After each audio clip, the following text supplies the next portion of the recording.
So just before we start, I'd like to acknowledge that we're meeting today on Aboriginal land. I'm Anthony Keenan from the CSIRO Staff Association. I'm calling you from Sydney, from Cadigal country, or part of the Eora Nation. I just want to pay my respects to the old ones and the old ones that came before, and also just say that sovereignty was never ceded and that this is, always will be Aboriginal land. So today we're speaking to some of our participants from Science Meets Parliament. The Staff Association sponsors two or more actually registrations to Science Meets Parliament, and that's an event that's been going on for the last 21 years.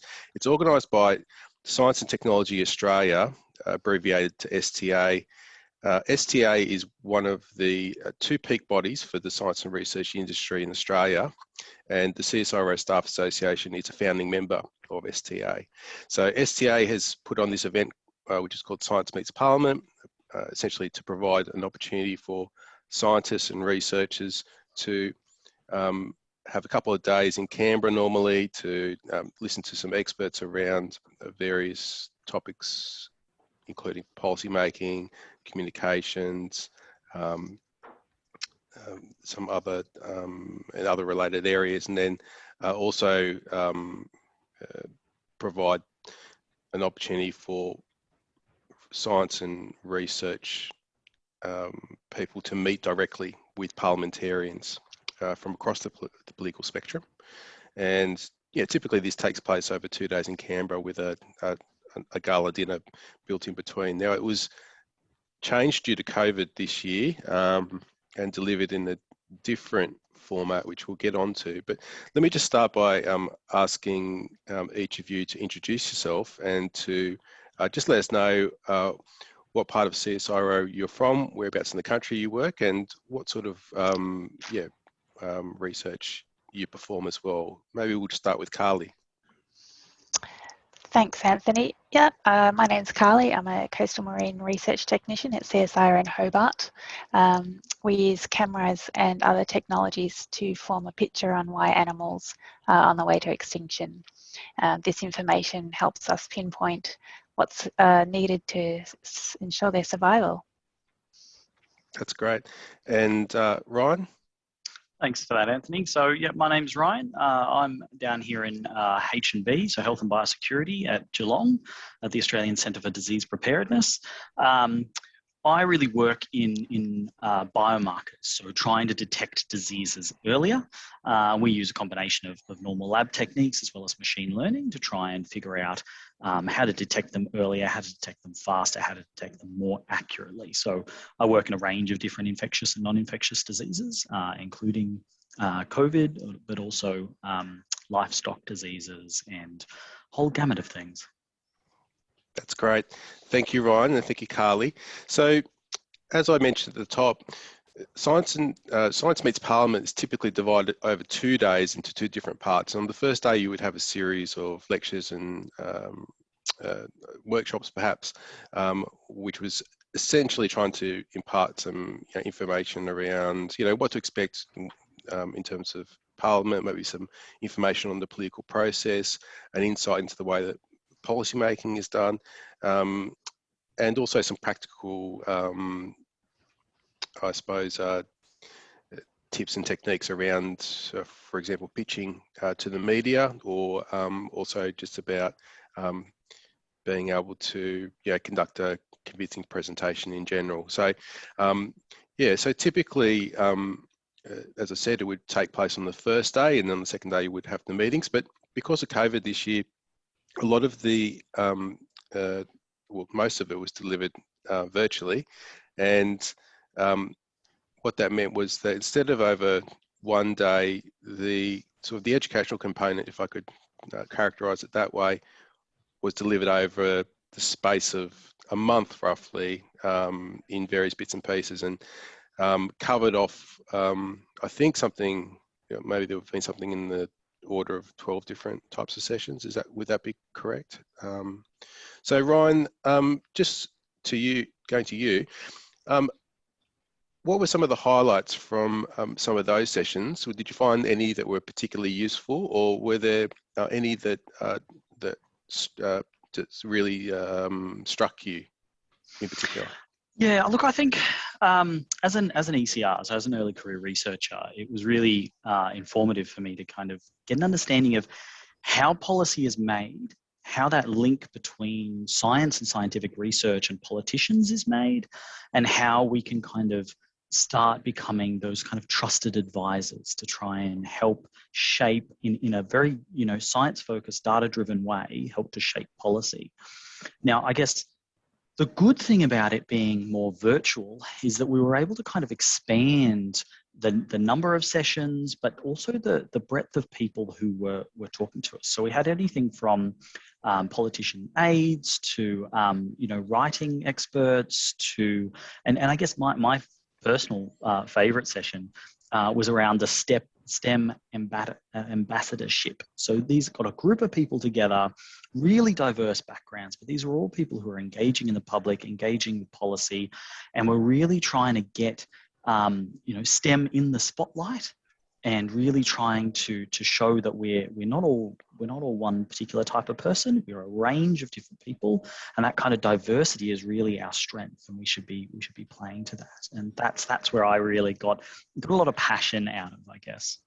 Yeah, that's great. And of course, for those that don't know, the STEM ambassadorship program is run by STA throughout the course of a whole year, and I think it's probably best able to describe it as it seeks to essentially give science and participants an opportunity to build a more ongoing relationship with a parliamentarian who also participates in the program, so that it's not just a case of meeting once. There's a series of engagements, and it's trying to foster a bit of a relationship there and a bit of understanding. Would that be accurate? Yes. Yeah. Okay. All right, Carlie, when it came to some of the lecture and the workshop content, what was a highlight for you, or what did you find particularly useful? Yeah, I think learning the background of the mechanics and how it all works as far as government policy is formed, that was really interesting. And I think the first 2 weeks really focused on how to hone your pitch for when you meet a parliamentarian. So I really liked the Marie Kondo your writing session. I thought that was really interesting, and it really gave you some pragmatic ways to actually hone your pitch and the ways you can actually communicate your pitch as well. So the idea that meeting a parliamentarian shouldn't be a scary thing, and it should be they should be treated as human, I suppose, and that we can if you hone your pitch the right way, they're very busy. You've got maybe 1 or 2 minutes to get it right. And if they're busy, then take them for a coffee if you can, or keep sending emails if you can, and yeah, just keep going with it, and also the idea of learning to build relationships with government. I think that's, and especially your local government, I think that's really important. And we got some really useful tips on how to start that process and how to continue on to get your science ideas out there to make a difference and to inform policy making. Well, that's great. Well, look, that's a nice way for us to get into the next part of this, which is the meetings with the politicians themselves. Now, Yeah. In a normal Science Meets Parliament event, this would all be occurring on the second day. You'd be in your groups, and you'd be dashing around all over both Houses of Parliament to have your 30-minute meeting with your Member of Parliament or Senator that you've been allocated. But because of COVID, again, these meetings were conducted virtually, and therefore it was done in a compressed sort of timescale, I guess you might say, but all done remotely. So, Carlie, after a little bit of chopping and changing, you did manage to have a meeting, and that was with the Labor Member of Parliament for the seat of Fremantle in Western Australia, Josh Wilson. Why don't you tell me a little bit about Josh, and also a little bit about what you talked about? Yeah, I found Mr. Wilson really easy to talk to. He has a passion for marine park conservation, also very much about equality and inclusion. We had a really lovely chat about the gaps between university and science agency funding and government industry. So yeah, I think he was actually a very genuine person, and he really understood that there is a gap in the, I suppose, in this solution making of, you know, how do we get the message across to government, and how can government help when there's so much going on all the time. Everybody's science is important, but there's these sort of chipping away of funding sections in our agencies and our universities, and you know, how do we, you know, how does somebody like a parliamentarian assist in helping these, shining a light on these situations. It's a big issue, and I think that's the wonderful thing about Science Meets Parliament, is that you get to have these conversations, and they're quite refreshing to be able to sit face to face. Well, in our case, it was, you know, on a screen, but still, you know, very much real time, to be able to have those discussions on, you know, how a parliamentarian like Josh can, Mr. Wilson, can help us. And yeah, he said his door was always open, and he seemed like a very genuine person who was interested in these discussions and understanding as well. And did you feel that the type of interaction you had with the parliamentarian was a little bit more, so as you say, genuine and authentic and candid, perhaps to what you might have been expecting, so perhaps something more formal or removed? Well, yeah.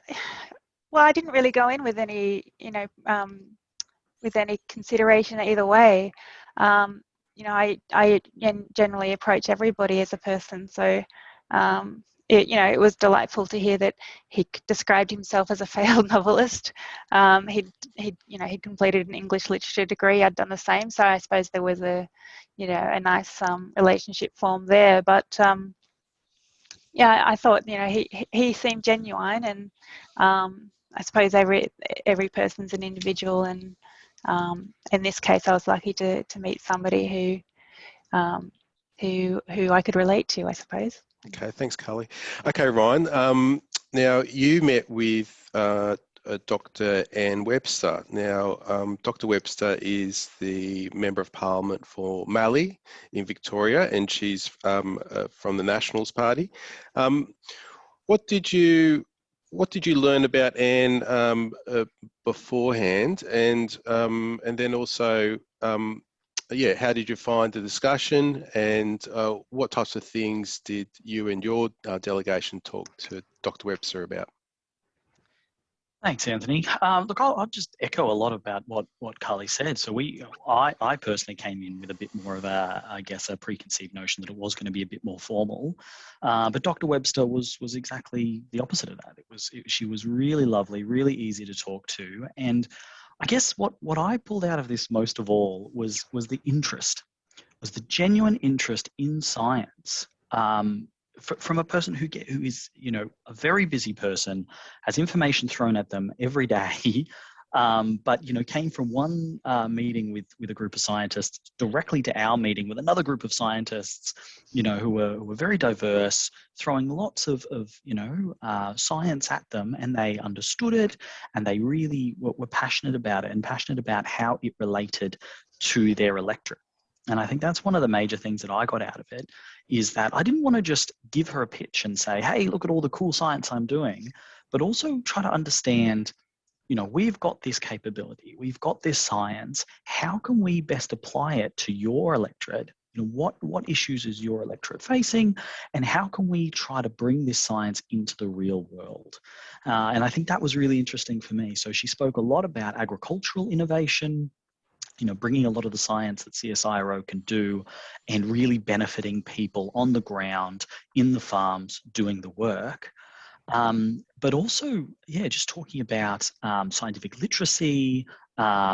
She was really interested in, you know, having more of a presence in science in the rural and regional parts. So Mallee is a very big electorate, but it's also a very rural electorate. And so trying to gain that understanding of how this science can be used, how we can increase that engagement, I think was fantastic. That's great. And what aspects of your research did you speak to Dr. Webster about, Ryan? So I kind of spoke to her as a whole. So, you know, looking at biomarkers, looking at detecting diseases, predicting disease outcomes, that sort of thing.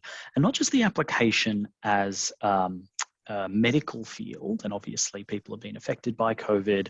Her husband's a doctor, and so, you know, there is that medical angle there, but also in the agricultural space. How can we help to, you know, minimize crop loss, you know, maximize the health and well-being of herd animals that we've got out there as well? And so I was kind of able to talk about it as a platform, and I'll echo again some of the things that Carlie's been saying.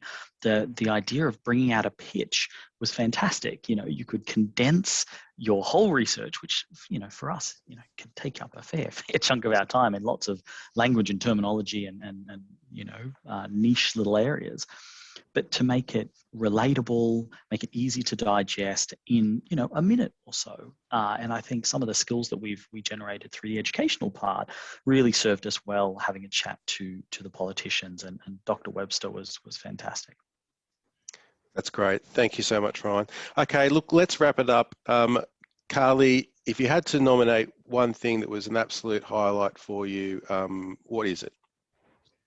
For me, it was definitely meeting a parliamentarian. I think it was really nice to talk one-on-one, a really engaging opportunity, and a really nice way to start connecting to our policymakers. Fantastic. And Ryan, one thing for you, just top of mind, that was that really stood out. Yeah, I think that engagement, that, you know, linking us as scientists to politicians, not just to inform them about our science, but also get feedback as to how best we could utilize that science, I think was just invaluable. Meeting a politician just means that, you know, if we need to go into that, if we want to, you know, influence policy, or we want to take this further, it's no longer an unknown area. We've got those relationships, we've talked to those people. It's much easier to kind of be that influence and have a chat with these people and inform policy and government. I think it's absolutely invaluable. Oh, well, look, I'm so glad that you both got so much out of it. And in fact, just picking up what you just said, Ryan, one of the important reasons that we do offer these opportunities to staff association members is that we want you to be able to develop some practical skills to become, you know, sort of better and more convincing advocates for both your science, but also for CSIRO jobs, and you know, and the contribution that that the organisation makes. So I really feel, just based on what you've had to say today, that you've picked up some new things, or you feel like, I feel as though you've come across a little bit more confident in regards to being able to be those kind of advocates. So that's really great. And I just want to thank you both also for participating. It should be noted that it's no small thing to rearrange your work schedules to be able to make time to participate in this type of event, especially when it's delivered over an extended format, as opposed to the sort of compressed way in which it's delivered normally. So thank you very much, both of you, for not just participating, but also being so diligent and conscientious in terms of sharing your experiences today. No worries. Thanks, Anthony.